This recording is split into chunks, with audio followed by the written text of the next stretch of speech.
Boa noite, pessoal, tudo bem? Então, vamos dar continuidade, né, à nossa aula sobre levantamento, né, sobre técnicas de levantamento de requisitos. Então, eu vou fazer um breve apanhado do que a gente viu nas outras aulas anteriores, né? E aí, para a gente entrar no assunto de hoje. Então, quando a gente falar de técnicas de levantamento de requisitos, nós estamos falando o quê? Nós vamos precisar dessas técnicas, né, como o próprio nome já diz, quando nós fomos desenvolver um software, né? Que é um aspecto fundamental, a gente está utilizando essas técnicas para que a gente consiga capturar os requisitos dos usuários. O que é isso? Para que a gente consiga entender quais são as necessidades que o usuário, ou seja, que o meu cliente que vai estar utilizando o meu software, né?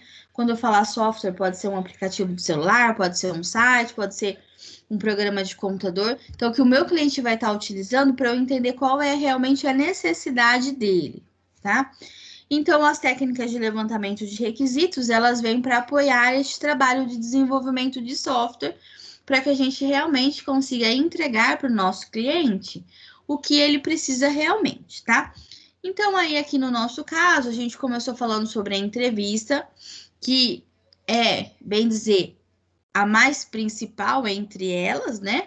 A gente sempre vai estar utilizando a entrevista casada com mais alguma outra técnica, tá? E aí nós falamos um pouquinho, então, o que é a entrevista? Então, no caso, a entrevista é quando nós selecionamos algumas pessoas para que a gente possa estar fazendo algumas perguntas pessoalmente, né? Então, eu comentei com vocês aí que nós tínhamos que, quando a gente vai fazer uma entrevista, né? Que no caso nós seremos o entrevistador, né? Então, nós seremos aqui o analista e aqui é o entrevistado, né? Então, aí nós precisamos marcar data e horário, nós precisamos nos preparar como entrevistador, né? Precisamos ensaiar quais vão ser as questões que a gente vai levantar, tudo bonitinho. Nós precisamos nos comportar, né? Então, que nem no nosso caso. Não podemos fumar durante a entrevista, temos que nos apresentar trajados de acordo com a cultura da empresa. Para quem assistiu a palestra lá sobre a vida de estagiário, vocês viram, né, que os alunos falaram como que eles foram trocados para uma entrevista. Então, é necessário realmente a gente se vestir, né? Cadê meu mouse? Sumiu. É necessário, então, que a gente se vista de acordo com a cultura da empresa. Claro que se na empresa as pessoas trabalharem de short chinelo, eu vou de short chinelo. Claro que não, até mesmo porque você é o foco, né? Você é o entrevistador e aqui é a pessoa que você vai estar entrevistando. Então, você tem que ir pelo menos de calça jeans, uma camisa social ou uma camiseta polo para os meninos, as meninas a mesma coisa, calça jeans e uma camisa, né? Ou uma blusinha, desde que não seja decotada, né? Enfim, tem que ir bem vestido, certo? E aí, no nosso caso, também tem a linguagem do entrevistador, que vocês também não podem usar gírias, falar palavrão, enfim, ficar evitando termos técnicos, né? Porque vocês viram até na nossa palestra que a gente teve com os alunos, né, com os estagiários, vocês viram que algumas vezes eles falavam termos técnicos para vocês que estão começando, acaba ficando um pouquinho difícil de entender, aí eles acabavam explicando, aí a gente consegue entender o que, que eles estão falando, né? Então, por isso que a gente pede para que vocês não usem termos técnicos, só se for realmente necessário, tá? Ou se a pessoa que estiver conversando com você for o mesmo nível que você, tá? Se a pessoa souber conversar com você em termos técnicos, não tem problema de você estar utilizando. Aí as necessidades dos usuários, que realmente a gente precisa, né? Ver o que o usuário precisa, porque muitas vezes ele está entusiasmado e ele acaba desviando o foco e ele acaba pedindo coisas que não é necessário, né? Então a gente precisa focar nele também. E por último, nós temos as anotações da entrevista, que é a hora que a gente terminou, eu preciso anotar isso de alguma forma, né? Então, parou, acabou a entrevista, saiu fora do estabelecimento, pega um caderno, anota, ou se não, grava a sua voz, né? E você faz um relato sobre o que foi conversado, enfim, para que você não esqueça, tá? Aí nós tivemos as vantagens e as desvantagens da entrevista. Hoje nós vamos falar um pouquinho sobre questionário, que é outra técnica de levantamento de requisito. Também é muito utilizado, tá, pessoal? como eu falei para vocês, quando a gente falar técnicas de levantamento de requisitos, normalmente a gente utiliza 2 ou mais técnicas juntas, tá? A entrevista, ela sempre vai ser utilizada, porque a gente, uma hora ou outra, nós vamos ter que conversar, né? Com um gerente, com uma pessoa de um departamento, enfim, a gente sempre vai ter que conversar com essa pessoa, com alguma pessoa que vai ser importante para o nosso sistema, tá? O questionário, então, como o próprio nome já diz, vocês já estão acostumados, né? Principalmente para nós em período escolar, que sempre nos deparamos com um questionário, tá? Quando a gente falar, então, um questionário para levantamento de requisitos, o que seria, né? Então, aqui, ó, diferente da entrevista, essa técnica é interessante quando temos uma quantidade grande de pessoas para extrair as mesmas informações. Então, como eu falei para vocês, vamos pensar o seguinte: nós vamos fazer aí um programa de computador, né? Para uma linha de produção que produz, sei lá eu, algodão, tá? Faz algodão. E aí, nós vamos entrevistar, tem 300 funcionários, né? A linha de produção. A linha de produção é onde realmente a pessoa coloca mais a mão na massa, né? Onde ela separa os algodão, onde embala o algodão, enfim. E aí, a gente vai entrevistar os 300. Imagina que pelo menos uma entrevista, ela leva no mínimo 30 minutos, de 30 a 1 hora no máximo, tá? Imagina para a gente entrevistar 300 funcionários, não tem como. Então, o que é que nós utilizamos? Nós utilizamos a técnica de levantamento de requisitos questionário, tá? Só que, claro, né, pessoal? No questionário, não tem como a pessoa ficar respondendo muita coisa. Como assim muita coisa? Por exemplo, normalmente ela vai responder alguma questão relacionada por exemplo, você acha importante um software um software para a linha de produção, exemplo, né? Aí tá lá, sim, não, talvez. Aí a pessoa vai colocar sim ou não, né? Ela vai assinar lá, na verdade. Então, uma ou outra questão que vai ser de caráter aberto, que a gente fala, onde ela vai poder escrever o que ela acha, dar o pensamento dela, enfim, tá? Normalmente as questões elas são fechadas, aquela questão de assinalar. Então, você assinala a questão que você acha que é correta, né? Então, você responde. Então, qual é o seu sexo? Masculino ou feminino? Eu sou do sexo feminino. Qual é a sua idade? De tanto a tantos anos. Então, a pessoa assinala. Por exemplo, você percebe que tem algum funcionário do seu departamento que desperdiça o tempo ficando no celular? Aí a pessoa coloca lá, sim, não, entendeu? Então, são questões fechadas mesmo, tá? E para que a gente possa, o quê? Através do questionário, a gente consegue fazer tabulações, que é o que a gente fala. De acordo com as respostas que as pessoas deram, a gente consegue ter ter alguns resultados, né? Fazer alguns gráficos, gerar algumas análises, tá? Para que aí futuramente eu possa estar convidando lá uma pessoa ou outra para participar da entrevista, certo? As questões são dirigidas por escrito aos participantes com o objetivo de ter conhecimento sobre as opiniões das mesmas questões. São autoaplicáveis, pois o próprio informante responde. Então, quando a gente fala isso, hoje em dia está muito na moda, né? A gente manda para vocês agora nesse ensino remoto. Vai ter uma prova, né? A prova vai ser sobre um questionário de multidisciplinar. A gente manda o link para vocês. Vocês entram no questionário, alguns têm que preencher o nome, outros não precisam, e lá vocês assinalam as alternativas que vocês acham corretas. É a mesma coisa quando a gente vai aplicar numa empresa, tá? Quando a gente está fazendo nossas técnicas de levantamento de requisito. A diferença é que as questões elas são direcionadas para um determinado assunto que eu quero descobrir, como eu falei para vocês. Eu pergunto lá, né? Existe algum funcionário do departamento que passa muito tempo no celular? Sim ou não? Aí, por exemplo, tem 300 funcionários, né? Vamos pensar que sempre tem algum funcionário que quer omitir alguma coisa, coloca não. Mas, pelas respostas, eu tive 200 respostas falando que sim. Opa, então tá tendo problema nessa linha de produção, né? Você acha que o seu salário é bom? Sim ou não? A pessoa coloca, né? Enfim, são questões, tá, pessoal? Que a gente direciona para descobrir determinados assuntos que eu preciso saber, tá? Então, aqui quais são as vantagens e quais são as desvantagens de estar utilizando o questionário. A vantagem, né? Uma das vantagens é atingir um grande número de pessoas. Então, como eu falei para vocês, eu tenho 300 funcionários. Eu vou fazer entrevista com os 300? Não, tá? Eu vou aplicar um questionário. Depois a gente seleciona, né, alguns funcionários para estar fazendo entrevista. Menor custo, tá? Então, porque eu não preciso ficar mandando o meu analista, por exemplo, lá na empresa o tempo todo, né? Então, é um custo mais em conta. Depois eu tenho, permite que os participantes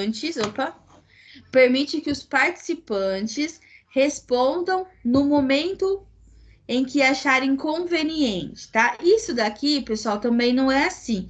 Normalmente, quando a gente vai aplicar um questionário, né, principalmente para essa questão de desenvolvimento de software, a gente marca um horário, né? Então, por exemplo, vai ser, então, por exemplo, na segunda-feira, das 10 ao meio-dia. Então, aí nós vamos chamando os funcionários, eles vão respondendo o questionário, vão entregando para a gente e vão sendo liberados, tá? Mas no caso de vocês, aqui né, da escola, normalmente a gente manda o questionário para vocês, vocês têm aí 2, 3 dias para responder no horário que vocês quiserem, mas vocês têm aquele prazo para estar respondendo, né? Questão 4, né? Principais vantagens. Questões padronizadas garante uniformidade, como eu falei para vocês. A gente, no questionário, a gente não dá margem para o usuário, né? Ou para o cliente responder algo diferente daquilo que está ali. Apesar de ter, né? A gente já ter visto algumas pérolas onde a pessoa cria um campinho extra, né? Então tá lá. Sim, não, ela cria um quadradinho, coloca talvez, escreve alguma outra coisa. Essa questão, isso que ela fez, né, acrescentou, não vai ser considerado. O que a gente considera é o que a gente está utilizando, sim ou não, tá? E aí a gente conta a quantidade. Por exemplo, teve aí, que nem eu falei para vocês do celular, teve 200 funcionários que colocaram aí que tem pessoas que utilizam o celular durante o trabalho. E teve 100 funcionários que colocaram que não. Opa, então peraí, aí tem um indício de alguma coisa, né? Significa que tem pessoas que estão utilizando o celular, então vamos investigar isso, tá? Outra coisa, maior agilidade no processo, como eu falei para vocês, imaginem vocês entrevistar 300 pessoas, é meio que inviável isso, né? Aspecto do anonimato, isso é muito importante também, porque tem pessoas que preferem não se identificar, né? Então, quando a gente aplica um questionário, a pessoa ela pode não se identificar também, tá? Depois, principais desvantagens. Não há garantia de que a maioria dos participantes respondam um questionário, porque desde que você entregou, né, lá, você entregou um papel de questionário para a pessoa responder, quem vai garantir que aquela pessoa vai responder? Ela pode simplesmente te entregar em branco, tá? Depois, os resultados são bastante críticos em relação ao objetivo, pois as perguntas podem ter significados diferentes a cada participante questionado, né? Então, o que acontece? Dependendo do que nós estamos investigando, tem a pessoa que entende de uma forma e tem a pessoa que entende de outra. É igual quando o professor passa alguma atividade para vocês que vocês não entendem. Vocês vão lá e perguntam, né? Olha, professora Gi, é assim, tá certo? O que eu tenho que fazer? No questionário a gente não tem isso, tá? A pessoa tem que ler, interpretar e responder de acordo com o que ela acha que é. No item 3, as informações podem ser manipuladas, como eu falei para vocês, a gente pode direcionar para obter as respostas que eu quero ouvir, né? As respostas que eu quero ter como respostas. Há tendências de concentração de respostas em alternativa padrão, tá? Então, normalmente é assim, no caso, você considera o seu salário, você acha que você acha que o seu salário é um bom salário, sim ou não? Aí a pessoa coloca todo mundo, tem gente que fica com medo, sim, né? Um ou outro que vai colocar não. Então, normalmente, a gente tem uma concentração de resposta, né? Então, a gente já simula quando é o caso, né? Já coloca algumas questões para que a pessoa responda aquilo que você quer ouvir, tá? E por último, é um meio frio de obtenção de informação. A gente não tem o contato, né, com a pessoa. É só um papel, né? Você entrega os papéis de questionário para os funcionários, eles respondem e a gente não tem aquela questão de olho no olho, de conversar, né? De estar entendendo o que a pessoa está querendo te explicar. É aquelas questões ali, respondeu, pronto, acabou, né? E ainda mais se for no anonimato, né, pessoal? Piorou mais ainda a situação, porque se a pessoa não colocou o nome de quem está respondendo, talvez ele dê uma resposta diferente do que eu estava esperando. E aí, se eu não tenho o nome dele, como que eu vou chamar ele para conversar no futuro? Então, tem essas questões também aí que ficam um pouquinho a desejar, tá? No nosso caso, tá? Quando que nós vamos estar utilizando o questionário, então? Normalmente, ele vem casado com a entrevista. E, normalmente, o questionário, ele vem antes da entrevista, tá? Mas pode acontecer de depois que, por exemplo, a gente entrevistou um determinado gestor, né, de uma determinada área da empresa, eu senti necessidade de descobrir algumas coisas com o departamento dele. Então, eu vou lá e aplico um questionário, tá? Com as questões que eu gostaria de saber, de estar levantando, certo? Então, normalmente, a entrevista e o questionário, elas vêm casadas. Tanto que quando vocês forem fazer o TCC de vocês, a partir do segundo e terceiro ano, vocês vão ver que o professor que dá aula de PTCC, que é o Planejamento do Trabalho de Conclusão de Curso, ele normalmente ele pede para vocês fazerem um questionário sobre o tema que vocês pretendem estar desenvolvendo. Ah, então eu queria fazer um site para uma oficina. Ah, então vamos lá. Vamos ver se o nome que você quer, se o pessoal acha interessante, se o pessoal acha interessante ter um site para uma oficina, enfim, tá? A gente faz um questionário aí de levantamento também de informações. Alguma dúvida até aqui, pessoal? Que eu tô falando, e quando eu projeto os meus slides eu não vejo, tá? Eu só escuto. Então, talvez se vocês quiserem perguntar alguma coisa, vocês podem estar perguntando abrindo o microfone, tá? Tudo bem até aqui?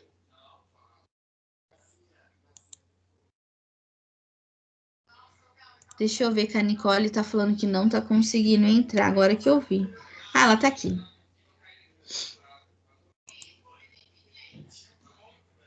Então, vamos continuar. Depois, né? Aqui. Então, vamos falar um pouquinho aí sobre a observação pessoal.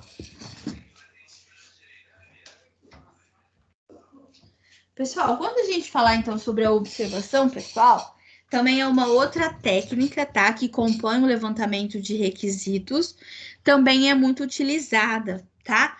Mas ela é menos utilizada que as outras duas que a gente falou, que é a entrevista e o questionário. Então, o que seria a observação pessoal? A técnica de observação pessoal, ela resume-se em visitar o local em foco com a finalidade de observação do mesmo. Então, vamos pensar o seguinte: nós já tivemos as entrevistas, nós já tivemos os questionários aplicados e mesmo assim eu ainda continuo com uma dúvida, com uma pulguinha atrás da orelha de um determinado departamento, por exemplo, tá? O que acontece? Eu vou fazer a observação, pessoal. Ah, eu posso chegar de supetão lá na empresa e falar, hoje eu vim aqui para ver como que funciona a sua empresa? Claro que não, tá, pessoal? Nós precisamos, né, pedir autorização para o dono daquela empresa, para o gerente, enfim, para quem a gente está tendo contato, para poder passar um dia, né, ou meio período, sei lá, ou 2, 3 horas observando, para ver o que realmente acontece, tá? É uma técnica, então, a observação pessoal é uma técnica que permite vivenciar a situação abordada. Então, por exemplo, eu vou passar um dia lá naquele departamento, né? Lá da linha de produção, por exemplo, da Coca-Cola, exemplo, tá? Só chutando. Para eu ver realmente como que funcionam as coisas. Porque muitas vezes, vocês sabem disso, a pessoa falando o que ela acha que é diferente do que realmente é, tá? Então, que nem é igual eu tô aqui conversando com vocês e eu falo para vocês, olha, eu gostaria de comprar um tênis branco que acende a luzinha, nananana. Então, eu vou falando para vocês. Na cabecinha de vocês, vocês estão imaginando o jeito que seria esse tênis branco. Na minha cabeça, eu também estou imaginando o jeito que é esse tênis branco. Aí vocês vão me trazer esse tênis para eu comprar. A hora que eu vejo, muitas vezes eu não gosto. Por quê? Porque eu imaginei de uma forma, vocês escutaram a minha imaginação, né? Eu falei para vocês, mas vocês entenderam de uma outra forma. Então, acontece muito, pessoal, tá? Isso na parte de desenvolvimento de software. E o que que acontece? Se o cliente não gostou, ele não vai comprar o nosso produto, tá? E então, a gente precisa tomar muito cuidado. Então, uma das técnicas que é a observação pessoal, ela também é muito válida, tá? Então, tô com dúvida, mesmo pela entrevista, eu não entendi como que funciona para eles cadastrarem os clientes, por exemplo. Então eu vou lá na empresa, eu vou passar um dia lá na empresa vendo como que funciona. Desde a parte em que o cliente chega, até a parte que ele apresenta os documentos, até a parte que, por exemplo, a atendente pega os documentos do cliente, tira xerox, cadastra no sistema, enfim, tá? Então, eu preciso vivenciar isso para que eu consiga entender como que realmente acontece, tá? Então, nós temos a técnica de observação pessoal. Ela é comum ser utilizada? Ela é. Porém, normalmente o pessoal utiliza a observação pessoal depois de ter aplicado a entrevista, o questionário e ter surgido alguma dúvida, tá? Raramente já se começa pela observação pessoal. E até mesmo porque, imaginem vocês, hoje em dia, principalmente com essa história, né, da globalização, essa história que agora nós estamos vivendo da pandemia. Então, muitas vezes, pessoal, o meu cliente, eu sou de Taquaritinga, tá? Vamos pensar que eu estou vendendo um software para um cliente que é do Paraná. Então, imagina, todas as vezes que eu tiver que ir até essa minha empresa do Paraná, o custo que eu não vou ter com isso. Claro que esses custos, eles são repassados, né, para o cliente acaba pagando de uma determinada forma ou outra. Mas, mesmo assim, então, demanda um tempo, demanda questão financeira para eu estar mandando o pessoal para lá. Então, tem todas essas questões, tá? Normalmente, a gente vende o software, não é para uma empresa da minha cidade, tá? Pode ser para uma empresa de fora. Então, a gente tem essa questão aí de deslocamento também. Então, não é assim tão simples. Eu vou chegar e vou fazer uma observação pessoal. Tem que ser tudo conversado, tudo tratado, tá bom? Até mesmo porque, por exemplo, muitas vezes as pessoas que vão ser observadas, elas não se sentem à vontade. Muitas vezes elas se recusam, tá? Então, a gente tem que ter aí um jogo de cintura com relação a isso. O propósito da observação pessoal é coletar informações de acordo com o cotidiano das operações e execução do processo diário do local. Então é igual como eu falei para vocês. Nós vamos fazer um software para uma empresa de dentista, né? Para um consultório de um dentista. Então, vamos ver como que funciona.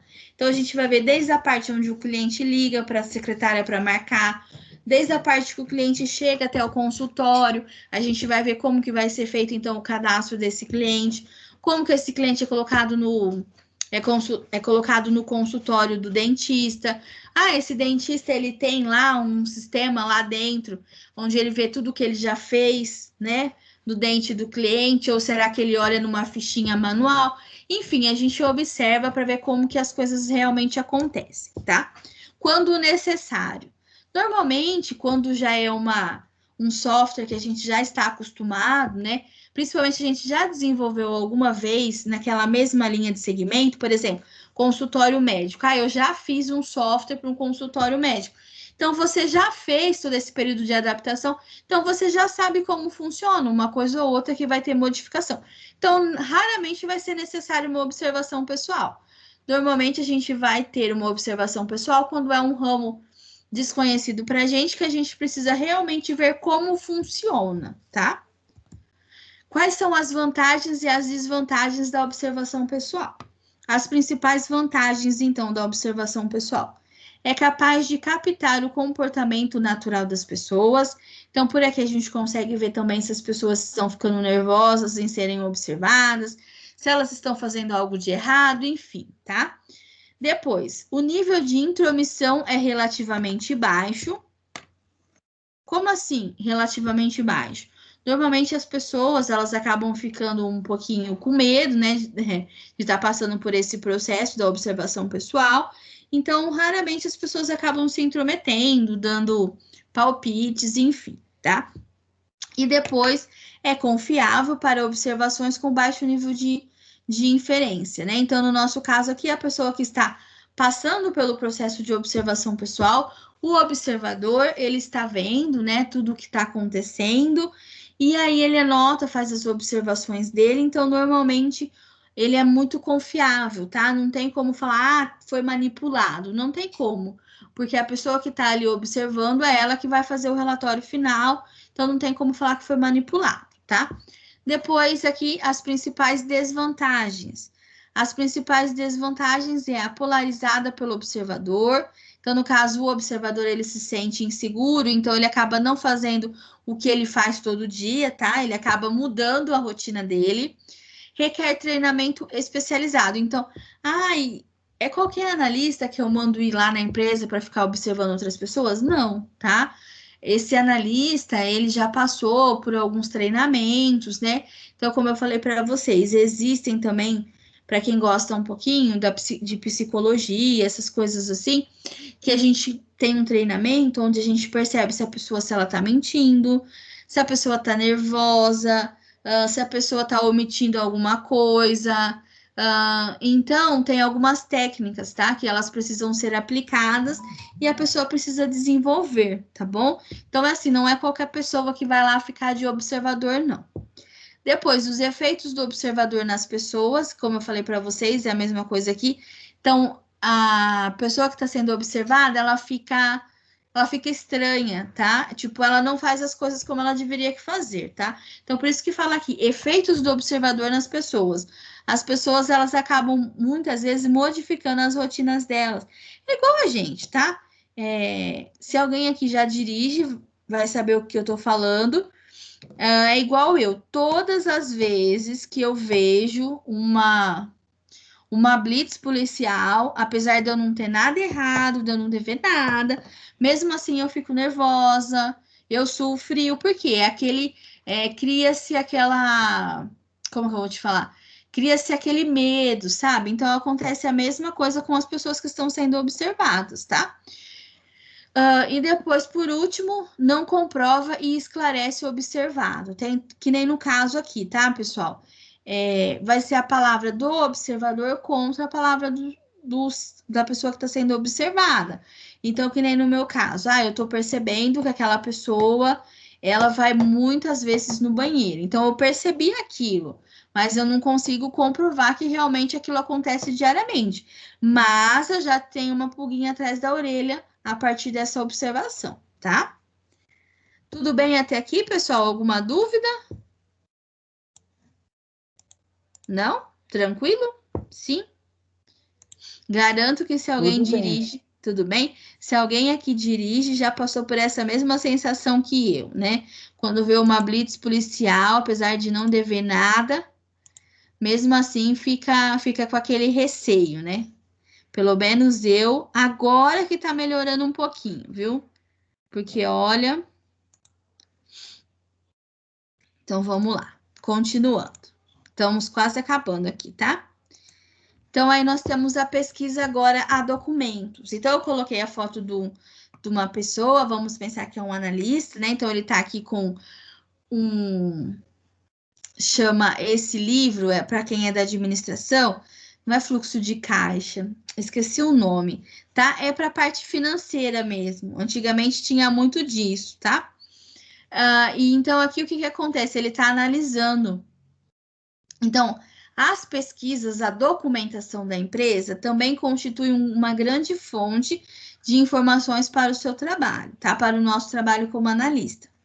Na fase de levantamento de dados ou de requisitos, se o analista fizer a opção pela metodologia de pesquisa, deve começar solicitando a todos os departamentos envolvidos, de onde vai ser feito aquele software, cópias de todos os documentos utilizados.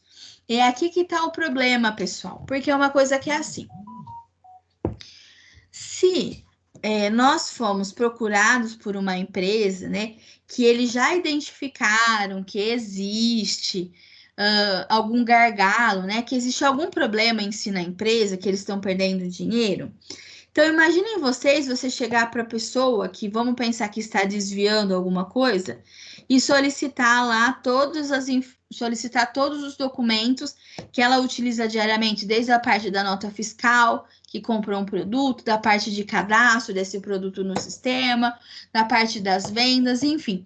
A gente faz, assim, um apanhado geral de todos os documentos que essa empresa utiliza e que essa empresa gera, tá? Então, é a partir daí, pessoal, dessa análise desses documentos, que muitas vezes a gente consegue identificar principalmente roubos ou desvio de alguma coisa, tá? Então, a gente já começa a encontrar aí as pessoas que acabam ficando inseguras, não querem passar as informações, passam documentos pela metade, tá? Então, fica complicado, que nem quando eu falei para vocês lá.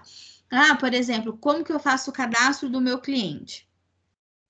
Se é um lugar, por exemplo, um consultório médico, onde é feito tudo manualmente, eu vou ter que pegar uma fichinha, sabe? Uma ficha, igual eles pegam lá para anotar o nome do cliente, o RG, CPF e quanto que o cliente está devendo, por exemplo, que tem muitos casos que ainda são assim. Então, eu tenho que pegar uma fichinha daquela. A partir daquela fichinha, eu vou transformar essa ficha em telas de sistema. Então, eu preciso fazer todo esse levantamento. Ah, então o dentista ele compra as borrachinhas do aparelho que vem da China, por exemplo, tá? Então tá bom, quais são as informações de quem que ele compra, quanto que ele paga, tudo isso daí a gente tem que fazer um levantamento geral, apanhado, por quê? Se ele vai querer fazer o controle de estoque dele pelo sistema que a gente vai desenvolver, eu preciso lançar essas informações, né? A gente fala esses campos, eu preciso lançar numa tela de sistema e eu preciso dessas informações, tá? Então, muitas vezes eu também preciso saber como que você faz, que você dá baixa no seu estoque, como que você realiza uma venda, como que você faz isso. E a pessoa ela vai, principalmente se tiver algum problema ali naquele determinado setor, a pessoa ela começa a omitir informações. Por isso que a gente fala que tem que pedir, né, para os departamentos envolvidos cópias de todos os documentos utilizados, tá? Essa coletânea de documentos deverá conter um mínimo de 2 jogos cada documento, sendo um preenchido e outro em branco. Então, eu quero fazer um site para cadastro de currículo, né, para eu conseguir encaminhar pessoas para vagas de emprego. Tá bom. Então, me dá um currículo preenchido, né, de como que seria o ideal, e me dá um currículo em branco, né, como que você gostaria que fosse preenchido. E a partir daí a gente começa a fazer as análises e as pesquisas que são necessárias, tá?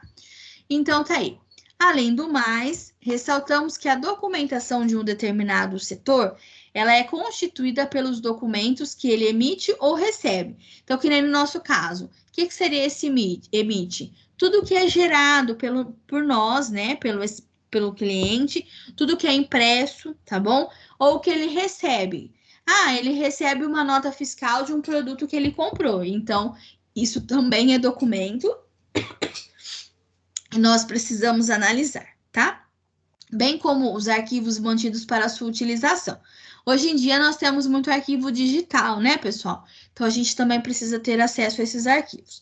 Portanto, além da análise de relatórios em geral, manuais de procedimentos administrativos e operacionais, o analista deverá fazer uma análise de todos os arquivos existentes nos setores envolvidos. Então, a gente tem que ter acesso a tudo. E muitas vezes as pessoas acabam ficando com medo e não querem liberar os documentos para nós, tá? Por isso que é uma faca de dois gumes, tá, pessoal? Existe os contratos, onde nós assinamos falando sobre o sigilo, né? Então, tudo que nós descobrirmos, né? Todas as documentações, enfim, é o sigilo, a gente não pode divulgar nada, tá? Então, aí acaba dando um pouquinho mais de confiança para a pessoa da empresa. Mas, normalmente, no começo existe uma certa resistência, certo? Então, pessoal, hoje nós falamos aí sobre essas 3 técnicas, tá? Que é o questionário, depois falamos sobre a observação pessoal e, por último, sobre a pesquisa de documentos. Hoje eu não vou passar atividade para vocês fazerem, tá? Na semana que vem ainda falta mais um item. E aí, na semana que vem, eu passo atividade para vocês, tá bom? Até mesmo porque vários alunos comentaram comigo que tá com um problema aí com problema de conexão ou com problema de energia, né?